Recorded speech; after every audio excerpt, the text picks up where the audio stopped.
Shabbat Shalom! We're live! New website, new everything, new me, new you. Galatians chapter 4. I'm excited about that. We had a break. I feel refreshed. Don't you feel refreshed? I feel totally refreshed. But before we delve into Galatians, the dispersed of Yah, chapter 4, I've got to acknowledge that there are many of you that are tuning in to try and comprehend the book of the law and book of the covenant dichotomy. There truly are. And I want to put people at ease before we go into chapter 4, because I want to make this statement. There is no parts of Torah that have passed away in the sense of how the institutionalized church persists. You know, the law's done away with. No, there are no parts of Torah that are done away in the sense of how the institutionalized church would persist. But in fact, Hebrews chapter 7 verse 18 does state thus, "For there is verily a disannulling of the commandment going before for the weakness and unprofitableness thereof." So the writer of the book of Hebrews understands, and this is what we need to understand as mature Torah believers.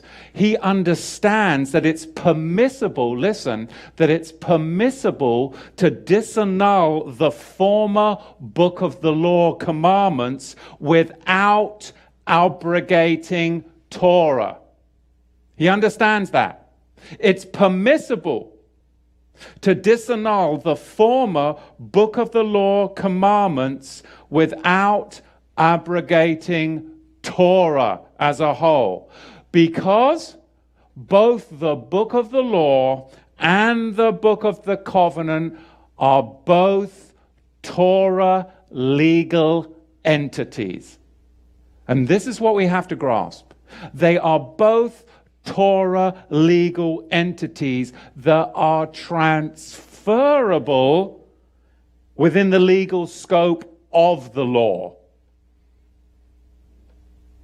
Within the legal scope of the law. Hebrews 7:12. "For the priesthood being transferred, there is made of necessity also a change in the Torah." You can't get more succinct than that. Very clear, very succinct.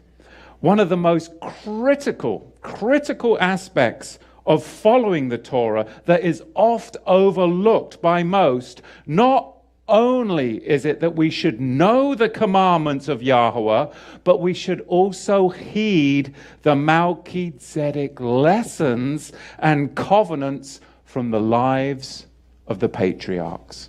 And that is the common thread that you always see with Rav Shaliach Shaul's writings. Abraham, Abraham, Abraham, Abraham, Abraham. Always trying to connect us back through zirah, seed, promise, covenant, and Abraham. It's a thread, and you have to thread the needle and connect it back, Ephesians 2:12, to the covenants of promise. And we have to be so careful today. And that's why I want to mention this before we get into Galatians chapter 4. We have to be so careful today who we associate with. We really do. We really do. Because many have selective Torah observance, void of the book of the covenant parameters, that avoids the foundational, ethical, and moral imperatives of the Torah. There's no love. There's no ruach. There's no faith. They neglect the foundational, ethical, and moral imperatives of the Torah, whilst saying they're Torah observant, missing the very foundation of what Torah is all about. And you wonder why so many in the institutionalized church aren't coming and following you. Because you're not leading. If you just look around and you look behind you and no one is following you, you're just taking a long walk by yourself. And that's what we've got. People taking walks by themselves and wondering why nobody from the church is coming out of her, my people, because you're not loving, full of the Ruach and full of faith, because the book of the law is not of faith. The law is not of faith.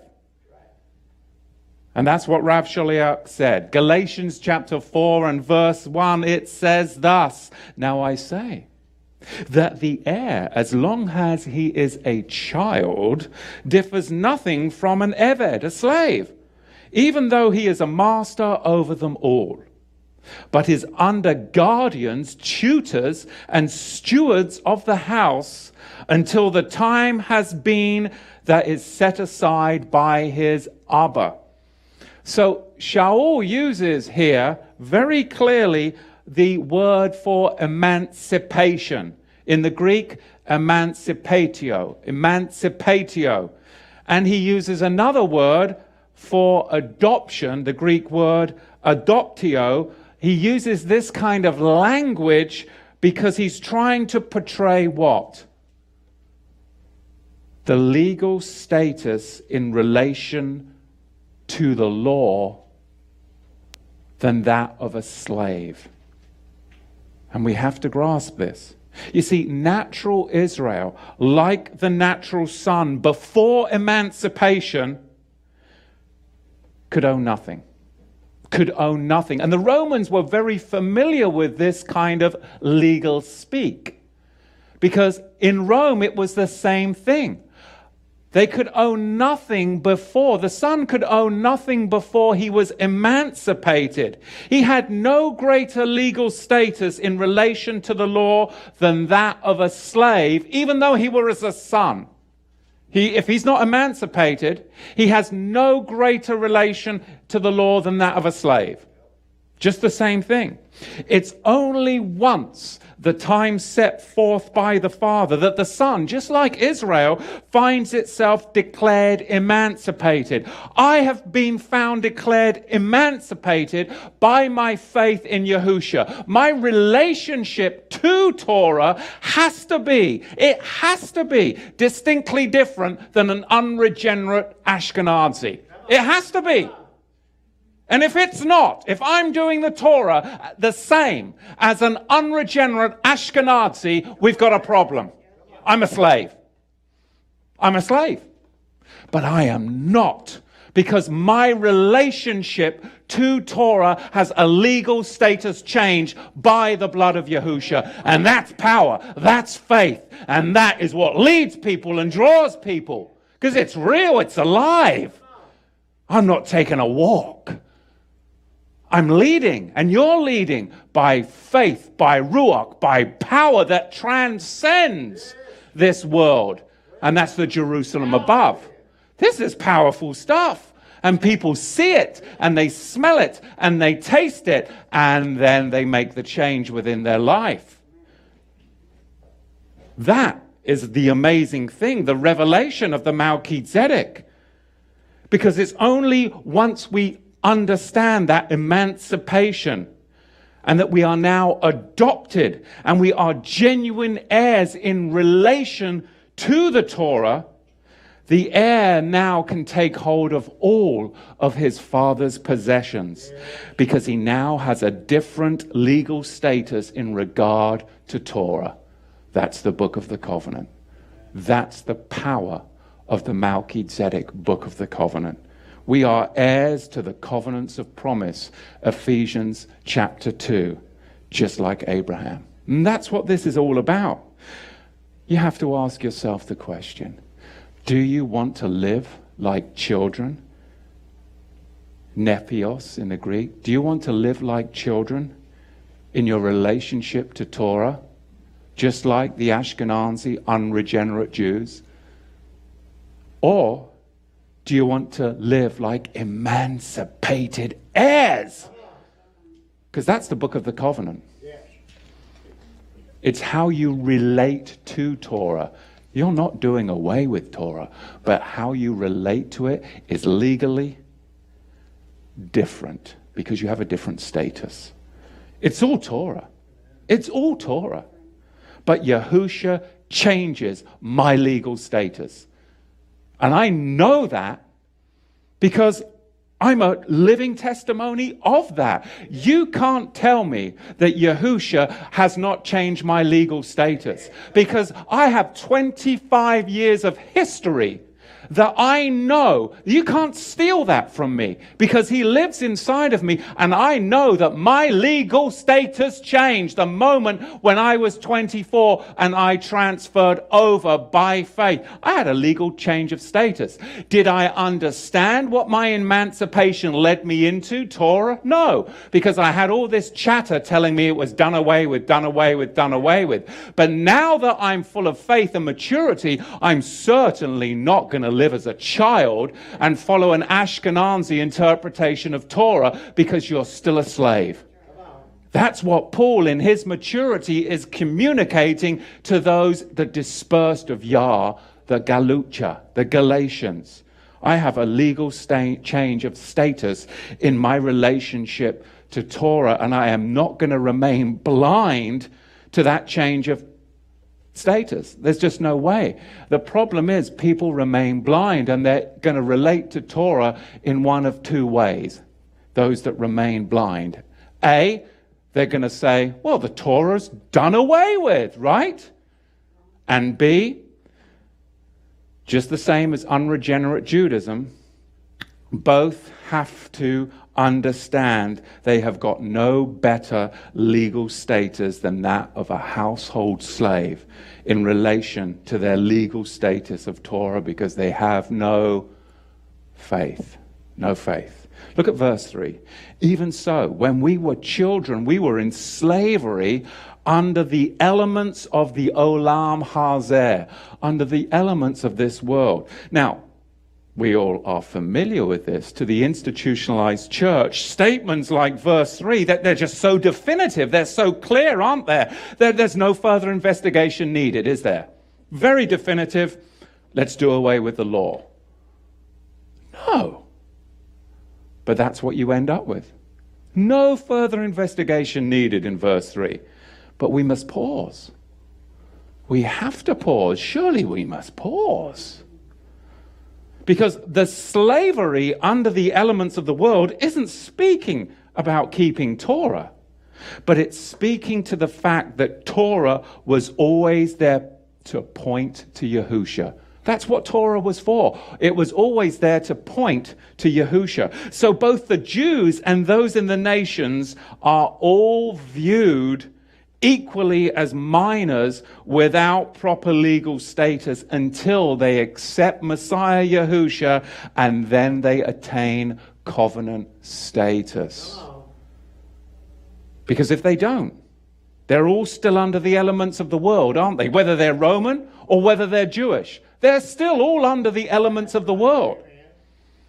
Because without Yahusha's blood ratification, there was no genuine claim to being heirs of the promises of Abraham.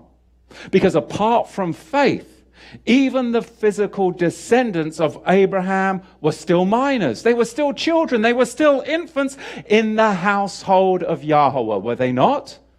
Were they not? You see, without Messiah, earth, water, air and fire, what are they? What are they without Messiah? They are simply just the basic elements of the world. Whether you're Jewish or Gentile, they're the basic elements of the world. And they were looked at by both Jews and Gentiles, though differently, to guide them in elementary forms of religion. The Gentiles looked at the basic elements, earth, water, air, and fire, to guide them in elementary forms of religion. And the Hellenistic Jews, though differently, still looked at those basic forms, air, water, earth, and fire, to guide them in a Gnostic form of religion also. Because the nations, the Gentiles, they deified these basic elements as Demeter, Poseidon, Hera, and Hephaestus, their deities. And the Jews, though different, they believed that these four basic elements would guide them through the place of reason, is what they called it. And what was the place of reason to the Jew? That was the breastplate. The breastplate of the high priest, they called the place of reason, and they believed that that was guided by, through the breastplate, earth, water, air, and fire. The basic elements formed their priestly services within the Levitical hierarchy. This was plain Gnosticism. Though different, they still viewed these basic elements as the forms of their religion, whether it was Gentile or Jewish. Gnosticism, which is combining the mysticism of the Hellenistic world with the worship of Yahweh. And that's what was going on. So now I understand verse 3, because I've investigated it further than how we were taught in seminary, correct? Look at Galatians verse 4. But when the fullness of time had come, Yahweh sent forth his Son, made of a woman, made under the law, to redeem those who were under the law, that we might receive the adoption as sons. Now, what does it say in Matthew 11, verse 13? For all the prophets and the law were until Yochanan the Immerser. What does that mean? What was the purpose of the prophets?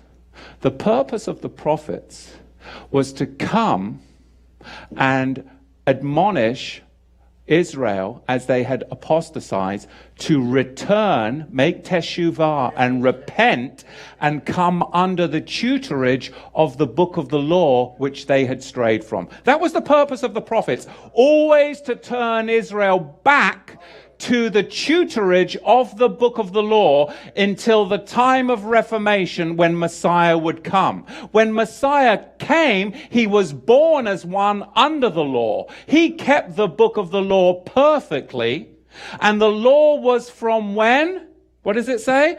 For all the prophets and the law were until John the Immerser came, and he transferred his high priestly ministry over to Yahusha as the Melchizedek until John. So then Yahusha then could come and redeem us from the curses of the book of the law when he transferred through his death, burial, and resurrection the book of the law and Israel back into the covenants of promise.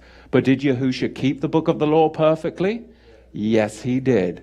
He was one who was born under the law, because the law and the prophets were until John did the transference ceremony on Yahusha, enabling him to take its condemnation and then restore Israel to its right legal covenant status of Torah. Book of the Covenant Torah. This is powerful stuff. Luke chapter 16, verse 16. For the law and the prophets were until John the Immerser did the transference ceremony with Yahusha. And we've covered this in the Melchizedek series, I believe, specifically the introduction to Melchizedek. Galatians chapter 4, verse 4. But when the fullness of time had come, Yahweh sent forth his Son, made of a woman, born under the book of the law. Born under the law. Yahusha, being born under the book of the law, he kept it perfectly, and he taught others to keep it perfectly. Just like Moshe and the prophets had beforehand, he did so likewise. Yahusha came as a Jew who was raised and taught within the boundaries of the book of the law, and he experienced firsthand the condemnation that that book of the law brought against sinners, did it not? It brought condemnation. For he, being without sin, took upon our sins.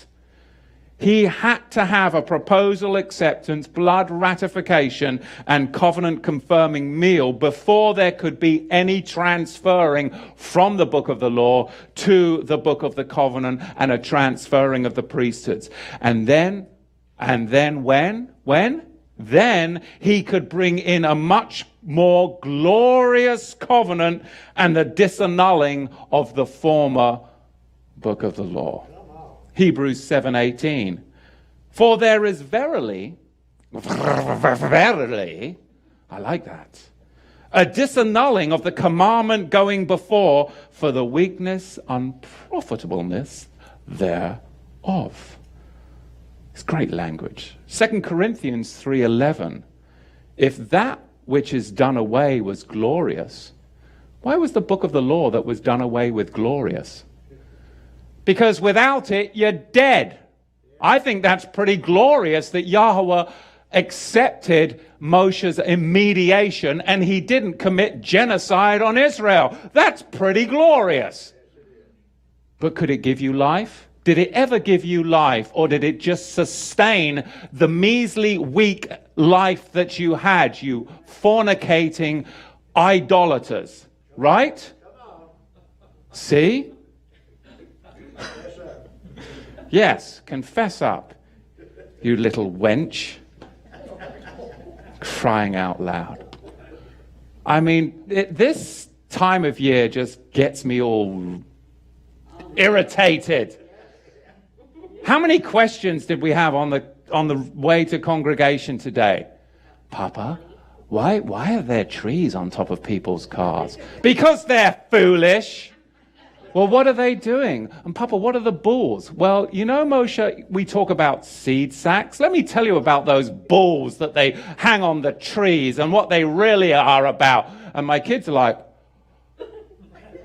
yes, they're the seed sacks of the idols that they bow down and prostrate themselves. And my kids are like, wow, these people are crazy. I'm like, they are crazy.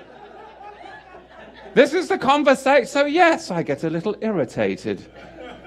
And if I hear one of those salvation bells chiming when I go to the mall again, I tell you, you have?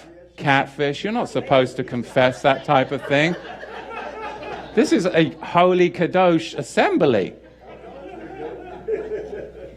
Leave it to catfish. Yes, we all do come from the pits, don't we? Hebrews 9:10. 2 Corinthians 3:11. Let's go back to that. If that which was done away with was glorious, now we have established why the book of the law was glorious, much more that which remains, the book of the covenant, is glorious. Now we can proceed to Hebrews 9:10, which stood only in meats and drinks and diverse washings, and the carnal ordinances, the book of the law, fleshly, carnal, that was imposed. They never agreed to it. It was imposed upon them only until the time of Messiah, the time of Reformation, when he would come and restore the covenant of Israel back. You see, this is all about that golden calf breach. Israel was living in a condition of slavery. Since the golden calf breach, Israel had been living in a condition of slavery. Not that keeping Torah is slavery, heaven forbid, no. But in their relationship to Torah, they were as slaves because they had not been emancipated. Because only Yahusha can emancipate us. Is that not true? So it was their relationship to Torah, not the perversion that the institutionalized church would teach, that the Torah is slavery. No, heaven forbid, no. It's our relationship to it, because we were not emancipated, because only Yahusha's transference through the Melchizedek priesthood enables that emancipation. Yahweh had intended so much more for Israel. And his intentions were made clear in Exodus chapter 19. All that he has said we shall do.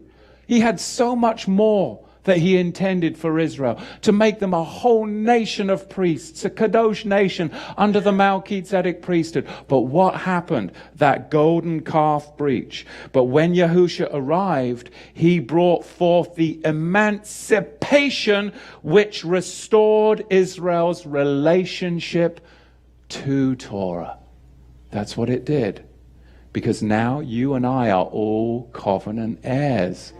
As emancipated, Rather than being kept under guard by a tutor, we can now live as genuine heirs. That's a difference. That is a big difference. Israel never lived as heirs to the covenants of promise of Abraham after the golden calf. They were always subjected to the book of the law's condemnation. They were always subjected to the book of the law's penalties until the time of Reformation. Look what it says in Romans chapter 3, verse 19. Now, we know that whatever the law, speaking of the book of the law, whatever the law says, it speaks to those who are under the law, the book of the law, so that every mouth may be closed and all the world may become accountable to Yahusha. This is a reference to Jew and Gentile alike, is it not? Jew and Gentile alike. Now we go back to Galatians 4, verse 6. And because you are sons, Yahweh has sent forth the Ruach HaKodesh of his own Son into your levanot, into your hearts, crying, Abba, Abba. So then you are no longer an eved, a slave, but a son. You see this adoption language? I mean, it's right throughout, isn't it? The emancipation language, you cannot deny it. But a son, and if a son, then you are an heir of Yahweh through Mashiach Yahusha. Verse 8, back then when you knew not Yahweh, you did service to those who by nature are not Yahweh, are Elohim. But now, after you have known Yahweh, or rather are known by Yahweh, how do you return back to the weak and beggarly elementary matters to which you desire again to be in slavery? And again, this has been so hijacked, this verse, by theologians, the weak and beggarly elements. Oh, the Torah, the feasts and festivals and Sabbaths of Yahweh are weak and beggarly elements. Heaven forbid, no. Taking the text out of context creates a pretext, and error begets error, and the next thing you know, you're strapping a Christmas tree to your car, driving down the bloody freeway. I mean, and we've all been guilty. I mean, especially Catfish. He even admitted to working for the Salvation Army. Illuminati. I mean, just outrageous. But we have to overcome, do we not? We have to overcome commentators' anti-Torah bias, especially with this verse. We have to overcome the commentators' anti-Torah bias, because most commentators see the next verses as a polemic against the law of Moses. But it couldn't be further from the truth, as we will investigate and find out, because these next verses are not talking about the Sabbath. They're not talking about the feasts of Yahweh. Heaven forbid, no. Shaul here uses the Greek word epistropho, which can mean to return to a point where one has already been, to turn around and venture backwards. That's key. That's key. Because under Roman law, think about it. Under Roman law, the Jews had received religito in the Latin here. In fact, it's been a long time. I used to have to do this at school. Religio licita. Religio licita was the Roman law that was in place at the time of this writing. Religio licita. And what did that mean? That meant that those Jews under the edict of Religio licita had the right to congregate in the Roman Empire. They had the right to congregate and to carry on Jewish worship and collect money because of that edict which was given. This edict was only granted to recognize Jews. It was only granted to recognize Jews, and it protected them from punishment from the emperor for forsaking the imperial cult, which would have included what? offering sacrifices to the Roman gods and the emperor himself. But because of this edict, the Jews were allowed to circumnavigate the imperial cult. They no longer had to worship and offer sacrifices to the deities or the emperor, and they could actually collect money and congregate because of this edict. Now, Gentiles, on the other hand, think about it. We have got people coming to faith in Yahusha from the nations, and what were they then classified as? Would they come under that edict? No, because they weren't recognized as Jews, were they? So there's this hole between a rock and a hard place that we have to understand with the historical context of what's going on. Because Gentiles who neglected to perform such veneration, they were punished unto pain unto death. If a Gentile refused to offer veneration to the emperor and to the imperial cult, they were punished. And the Galatians, they were stuck between a rock and a hard place because they were being tempted to return to the imperial cult rather than face pain of death. That was the temptation. Because they were not under this edict, because they weren't recognized as full Jews under the Jewish synagogue system. Because they were believers in Yahusha, but they were former Gentiles. They hadn't gone into traditional Book of the Law Judaism, so they still had to offer sacrifices. So when it came Christmas time, we know it wasn't Christmas, but we know it was the same deities. When it came that season, what did they have? Were they tempted to draw back to the weak and beggarly elements rather than face flogging and pain of death? You bet they were tempted to go back to where they had once come. This is the context of verse 3. But if you don't look at the historical context, the next thing you know, you're doing away with the law, the feasts, and the Sabbaths. Heaven forbid. I mean, this is elementary stuff. But, you know, I would have hoped that somebody would have explained this to me 15 years ago. Because if we do our due diligence, we can clearly see that the history tells us that this was, in fact, going on. The Gentiles were between a rock and a hard place. They were being tempted to return to the imperial cult rather than face the brutal punishment.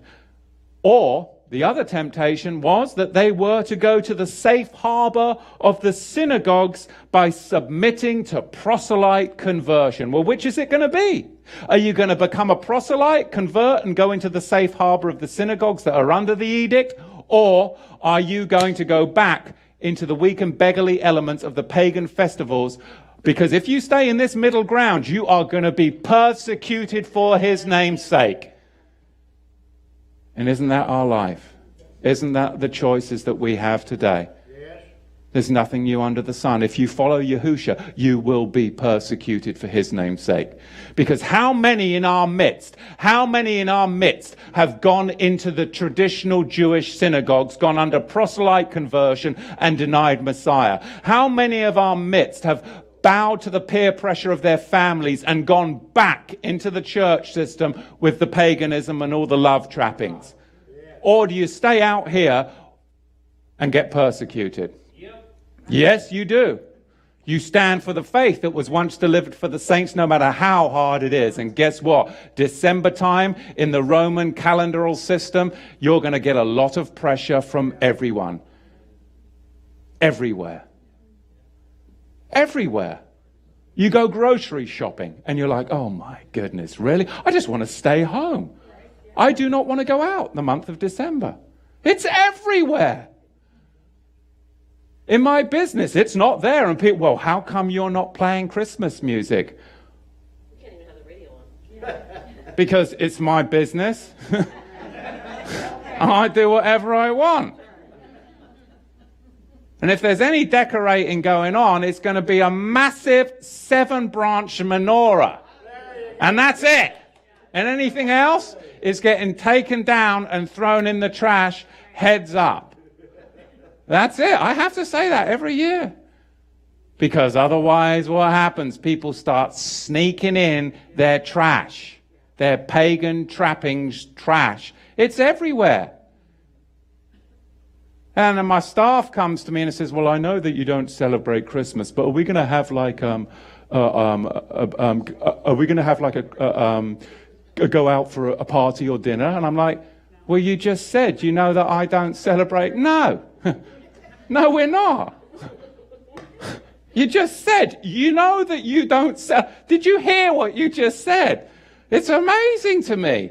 No, we're not. We're not going anywhere. We're going to go to work.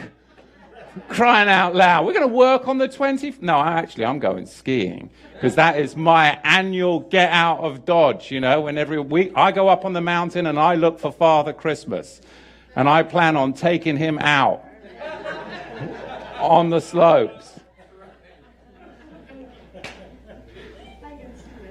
Totally. It's Get Santa Day.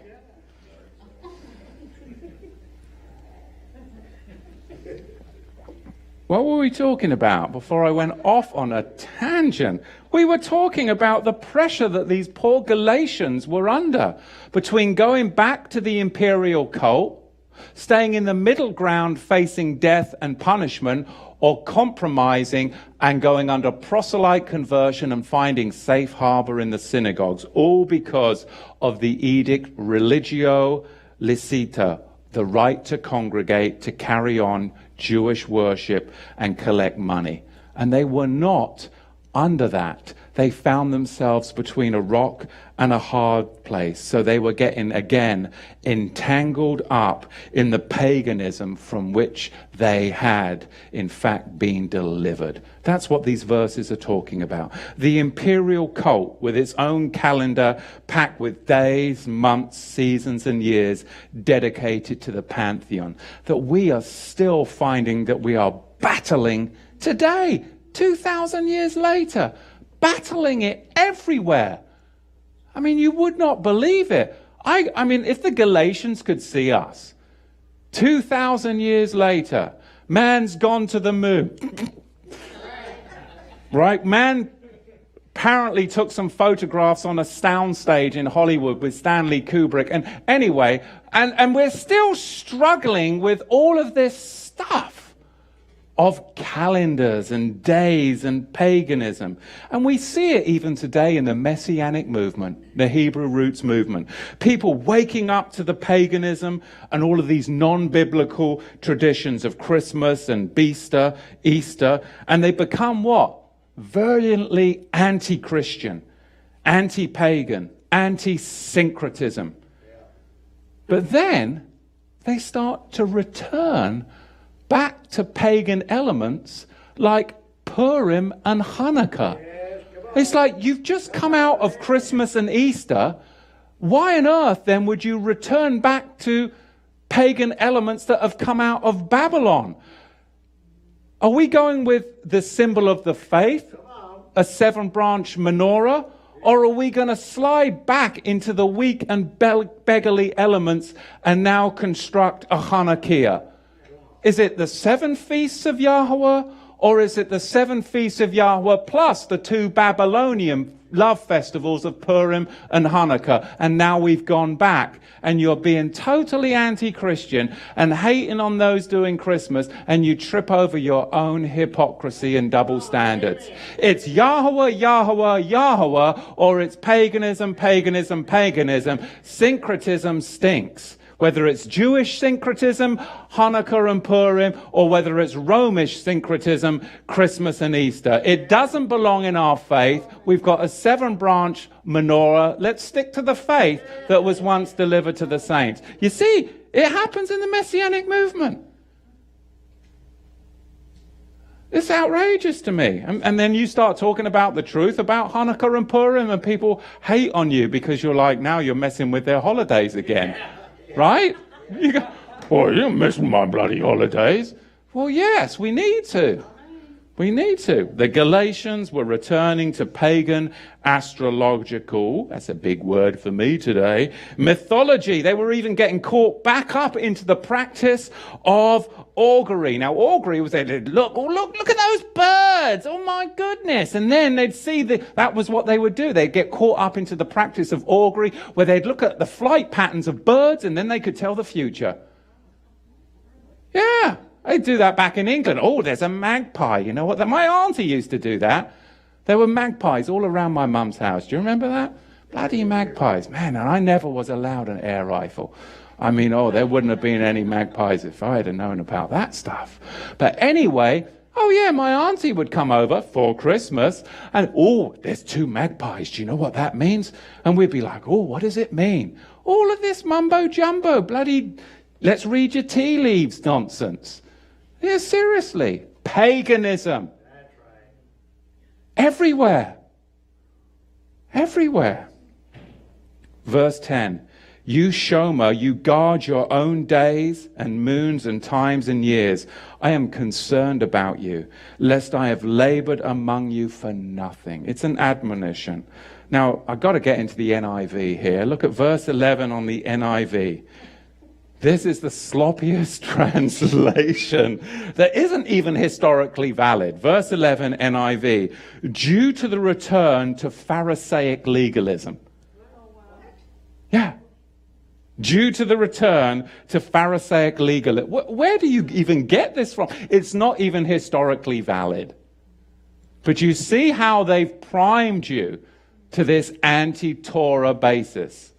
They prime you. This is in the NIV. But we find that the Galatians were actually drifting into superstition connected to their own cultures, special years, days and seasons, which was akin to astrology, really. It was akin to astrology, bringing them into bondage to evil spirits. It even had a perverted Jewish context. And Shaul had already had troubles with this. He's on his way to Galatia and he runs in. Who does he run into? That bloody witch man. Acts chapter 13 verse 6. What would you call a witch man? You'd call him a warlock or a wizard, would you not? Well, he did. Look at the wizard. Not the Wizard of Oz, but he'd already run into him in Paphos when he encountered the false Jewish prophet Bar Yeshua. And likely he is actually warning the Galatians because he's just had a run-in with this geezer.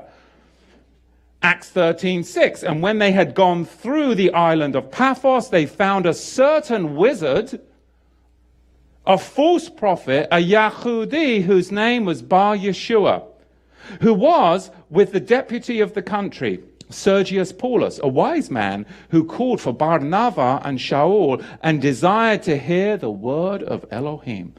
But Elimas, the sorcerer, for so is his name by interpretation, he withstood them, seeing to turn away the deputy from the emunah, the faith.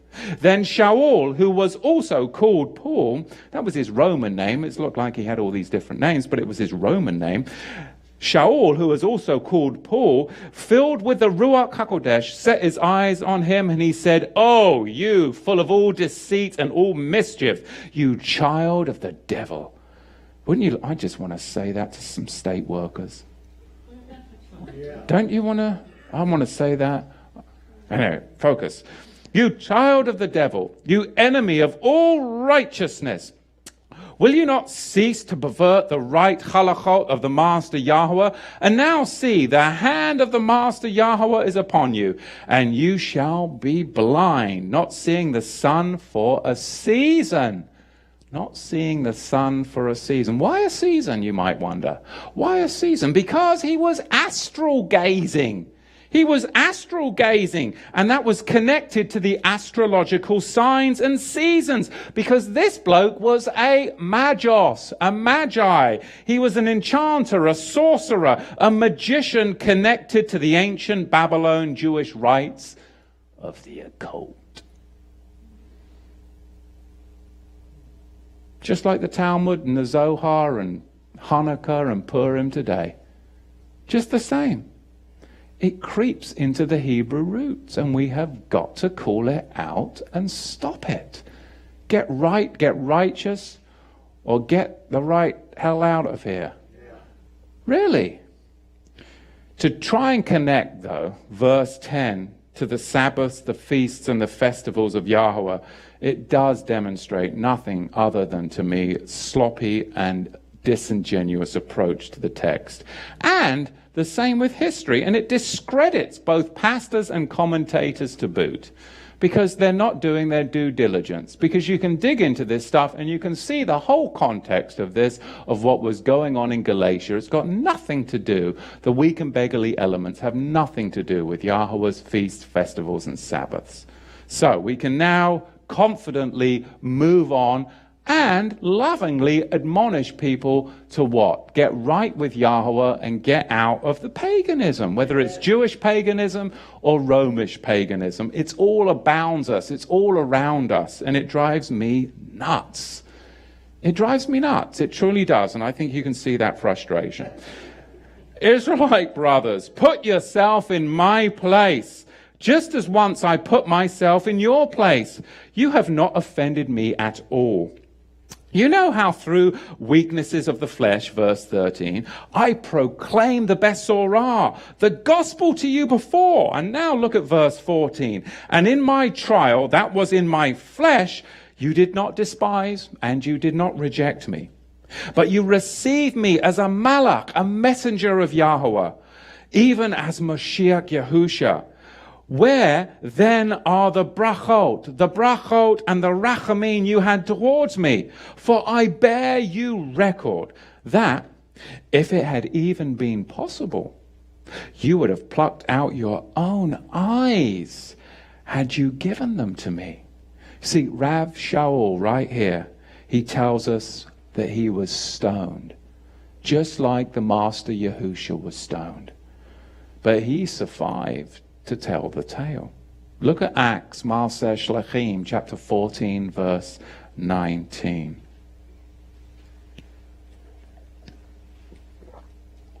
And there came certain unbelieving Yahudim from Antioch, Iconium, who persuaded the people to turn against the Shlachim, the apostles. And having stoned Shaul, they drew him out of the city, thinking he was a dead man.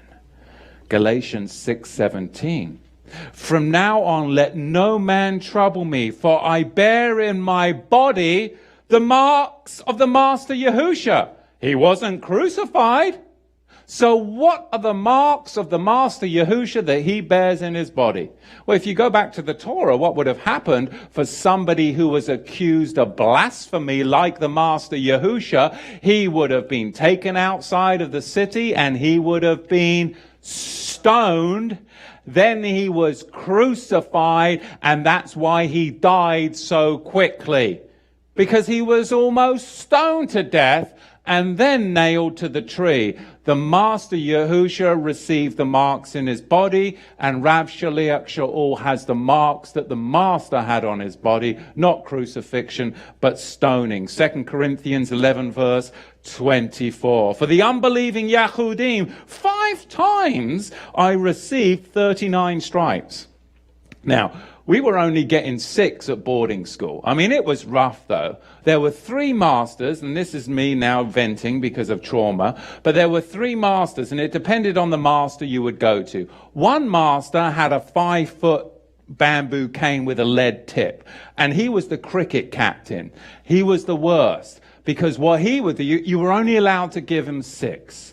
So we'd have to line up every Monday for our homework, and if you got a green C, which I obviously got quite a lot, you could get a red A, a blue B, or a green C. Green C, automatically 6 stripes. And if you went to that master, the cricket captain, the way he did it, he would come down on you. You'd have to get over the bench, you know. I was in the canoe club, so I tried it with a wetsuit under my school uniform. But, you know, the response was, bring it on. So they got pretty smart that we were wearing a wetsuit under the school uniform. But he would give you 1, and then he would wait for the pain to sink in, and then another. And it would just drag on forever. Then the other master, he just had a regular bamboo cane. It was still about 5 foot, but no lead tip on the end. And you just get your 6 strokes, you know. It was still bad. But then we had this other guy, and he had another one, and he had frayed it on the ends. So they were, these are the kinky masters that you get, you know. They were well into it. And we were terrified as kids, you know. Kept us in line, but, you know, this is what we're talking about. No, it's not. This is not at all what the Bible's talking about. This is what I'm talking about, because I'm trying to get over my childhood here in front of you all. Sorry. All right. Crying out loud. I don't know what's happened to me. 2 Corinthians 11:24. For the unbelieving Yahudim, 5 times I received 39 stripes. And I went off on a tangent that we were only allowed to receive 6. But now I'm back to where I should have been in the first place. Verse 25. 3 times I was beaten with rods. Crikey. I mean, that was rough, wasn't it? Corporal punishment. Once I was stoned. 3 times I was shipwrecked. A night and a day I have been in the deep. That is the testimony of a servant of Yahusha. But what marks? We know that he wasn't hung on a tree. So the marks that Rav Shaliach Shaul spoke of were nothing other than the stoning that he had received. And Galatians 4:15, for I bear you witness that, if possible, you would have plucked out your own eyes and given them to me. Because the Galatians, they loved Shaul so much that they were even willing to give them their eyes. Because Rav Shaul, he had received extensive damage to his eyes that caused him great difficulty to be able to see. He was unable to see properly after this stoning. And it's very sad, because the object of stoning, of course, was usually the head. You even see that today. They bury you in the sand up to neck. That's what they did. The object of stoning was the head. And we can look, of course, at the words of Mark, chapter 12, verse 4, and they really do echo this. Again, he sent them another servant, and at him they threw stones, wounding him in the head, and sent him away shamefully treated. So Shaul bore the marks of Yahusha. He bore the stripes. Now, the word here for stripes is kabaro, which means blows that cut in deeply. Blows that cut in deeply. How would they do that? From sharp pieces of flint or stone that would cut in, and that would, of course, immediately cause a wheal marking on the skin. What cuts in is each stone lands, it would cut into the flesh, and then blood would start to spurt out. And this is why we have Shaul's thorn in the flesh, because he's been somewhat blinded. Look at verse 16. Have I therefore become your enemy? Because I tell you the truth. You missed my whole boarding school rant. I heard it out there. Oh, okay. Yeah. Do you know what? I don't know how many years. I mean, finally, my wife said to me, one time we went back to England. She's like, we have got to go back. I'm like, we're not going back. She's no, I used to have nightmares, wake up drenched, didn't I? Almost like all the time, weekly. So she made me go back, I don't know how many years ago. It was the craziest experience, was it not? And I don't have many nightmares at all now. Maybe like once a year. I had my annual or biannual one, that's about it. But that really did bring a lot of healing. It was amazing. Yeah, I met them. I met the masters. They're like, oh yeah, nice to meet you. I'm like, it was the weirdest thing. It was so weird, wasn't it? Verse 16. Have I therefore become your enemy because I tell you the truth? How many feel that way? You start telling people the truth and all of a sudden they're like, we're going to see you. I'm not going out to dinner with you again. Tamara went out for breakfast with a girlfriend when she first came into this. First time. Gets into Torah. She's super excited. We're no longer doing all of this stuff. She go out to breakfast. And the girl orders the breakfast. And Tamara's like, that's an abomination. It's an abomination. Pork. It's an abomination. You're cut off from the Assembly of Israel. Never went out for breakfast with her again. Never called her again. That's what happens. She's not going to be my friend. She won't let me eat piggies in blankets. It's disgusting. disgusting. Isn't it amazing how Yahweh actually changes your senses? It really does. He changes your sense. This is the power of Yahweh. The word penetrates your heart, and then from the heart, it changes your thinking, and then your thinking actually changes your senses. I grew up in England. Sausages for breakfast with mushy peas. It's just the way it goes. But then the smell now of bacon actually makes me sick. How did that happen? Because the word is alive, penetrated my heart, which then affected a change in my mind, which then changed my senses. Yahweh can transform your life in all areas. If he can do that with your senses, he can do that with your sexuality. He can do that with it all. Drugs, alcohol, sex, everything, all of those senses. If the word enters your heart and then it penetrates your mind, then whatever it is that's got you in bondage, boom, delivered. That is powerful. My whole life in all areas, all of those areas I've mentioned, changed. Senses changed. You too. I know, because you've shared a few things with me. Powerful stuff. Whew. Verse 18. But it is good to always desire pleasant things, and not only when I am present with you, my little children, of whom I am again in birth pains, until Mashiach be formed in you again. I desire to be present with you now, and to change my tone, but now I stand in doubt of you. Now, of course, in verse 21, we're going to get to the what? The infamous Sarah and Hagar allegory. Are you ready for this?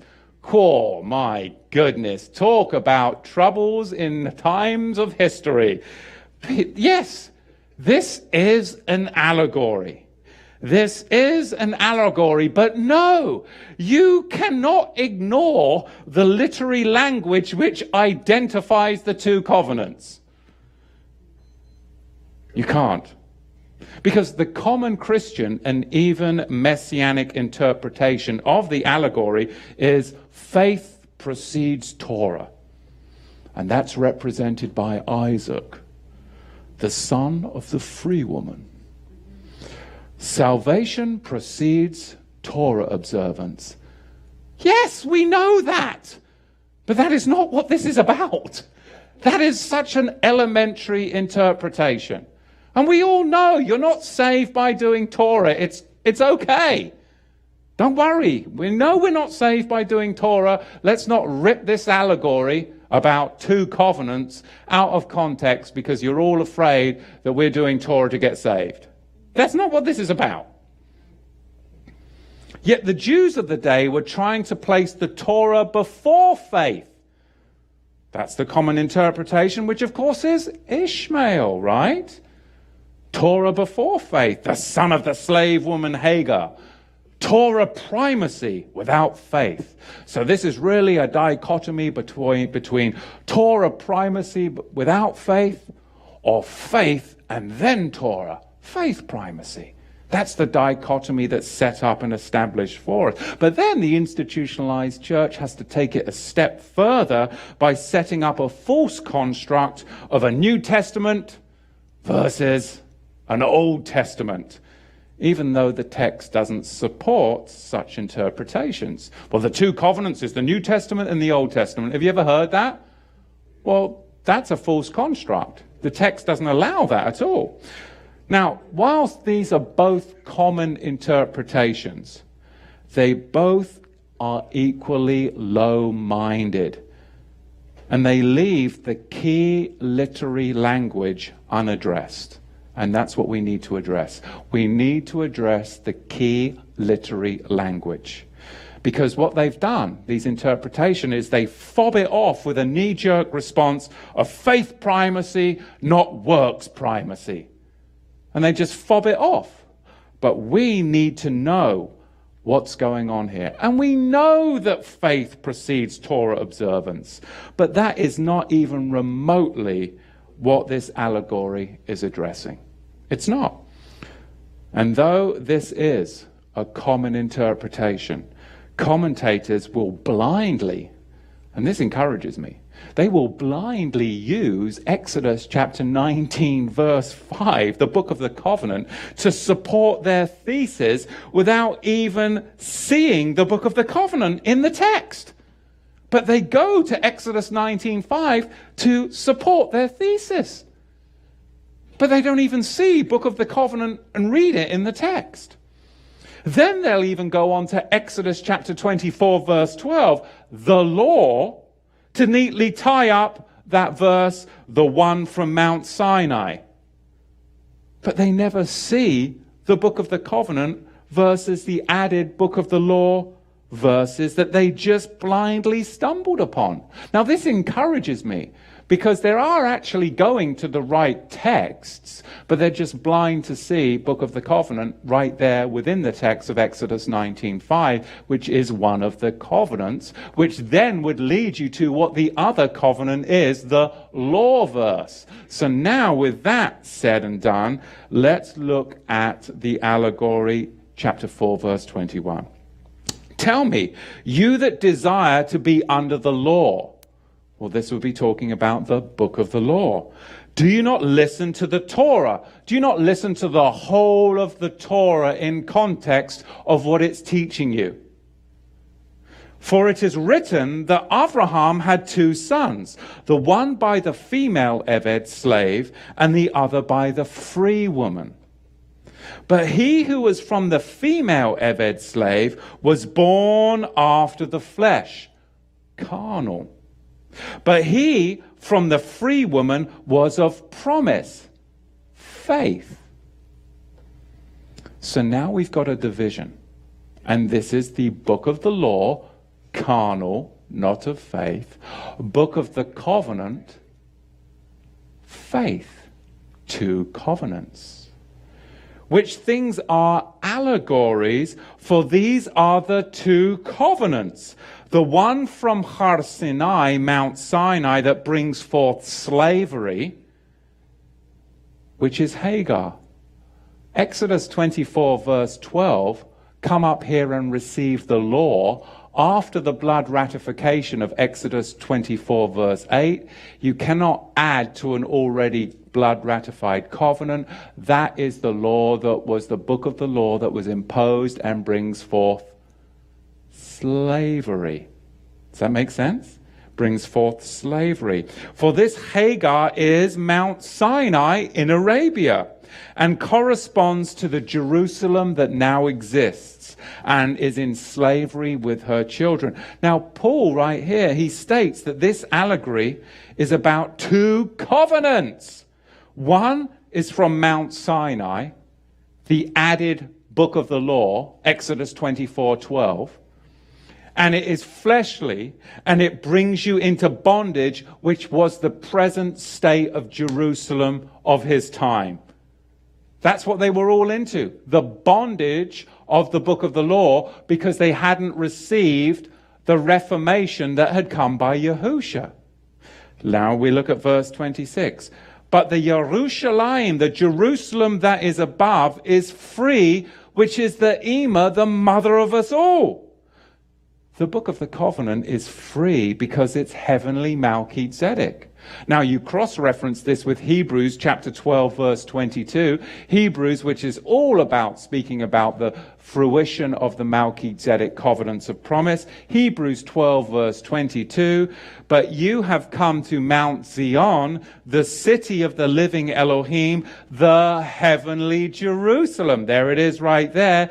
To an innumerable company of angels, to the gathering and called out assembly of the firstborn. Where and when were Israel a gathered assembly and called out as the firstborn? Where did that happen?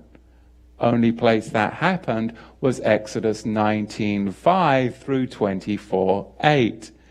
They were called out and called the assembly of the firstborn.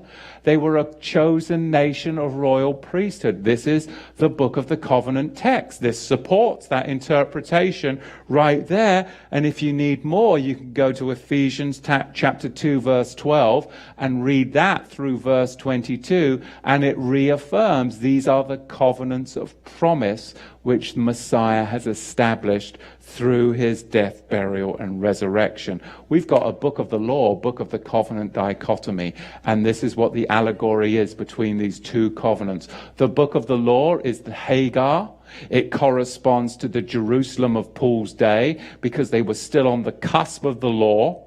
They were at that transition point. They were in bondage under the tutor, the schoolmaster, and Messiah Yahusha had transformed the priesthood by his resurrection, bringing them into the book of the covenant, which is the mother of us all, from the Jerusalem above, Hebrews 12, verse 22, returning you back to Exodus 19:5, the book of the covenant's promises of a proposal and acceptance, a blood ratification, and a covenant confirming meal, verse 8 of chapter 24 of Exodus.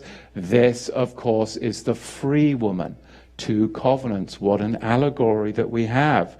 Verse 27, for it is written, rejoice, you barren that did not bear or break forth, and shout for simcha, joy, that you did not have labor. For the barren and the deserted one has many more children than she who has a husband.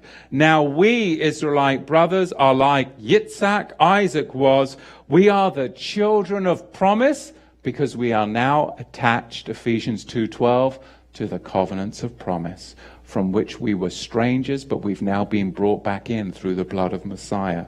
Verse 29, but as it was then, he that was born after the flesh persecuted him that was born after the Ruach HaKodesh. Even so it is now. And of course, the corrupt Hasmonean temple system, they were doing what? They were flaunting none other than the book of the law, because they were persecuting the Eliezer, Zadokite followers of the Mashiach Yahusha, the book of the covenant adherents.